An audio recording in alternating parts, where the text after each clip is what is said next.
So, what is a story from your career where a small change created a big result? Man, I think there's a lot of small changes that create big results.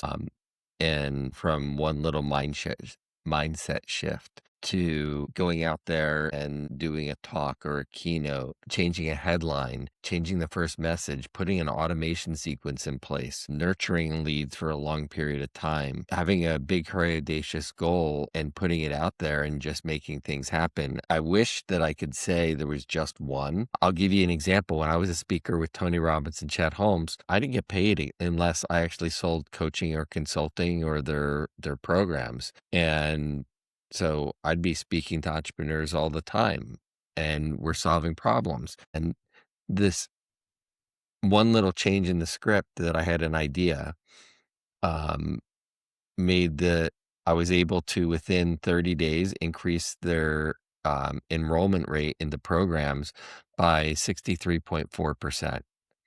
And then Wow. grow it from there. And then from there, everyone started ask the president of divisions ask, "What are you doing differently than everyone else?" And I changed the script. That was literally like a standard talk and presentation. And instead of just following that and using all their case studies, I would use case studies because had already worked with at the time hundreds and then thousands of entrepreneurs. I would use stories from people that I actually knew that would relate to the people in the room. So instead of just talking something in generality of solving a marketing or business problem, based upon now knowing who's in the room, I would give them case studies using this kind of information, this strategy, and someone that they could relate to using it. And that one little shift increased the enrollment rate into their programs. And also people wanted me to coach them. Right, right. It's combination of personality that they like you, but also that what you're saying resonates with them. Yeah. So there's always little distinctions and shifts you can make. Right. And the other thing that you mentioned is that you were, well, the way that I interpret it is you were talking to them without exposing them, right? Because you were talking about somebody else that they can relate, right?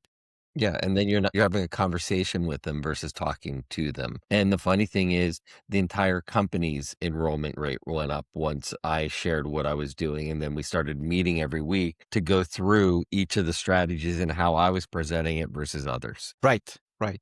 Yeah, what I'm trying to convey is that if you show up and saying what you are doing is wrong and here's why, that creates friction and and rejection, right? Because Yes. it touches their ego, right? Um, it's too close to their hearts, right? But if you talk about a third person that it's very similar to them, right?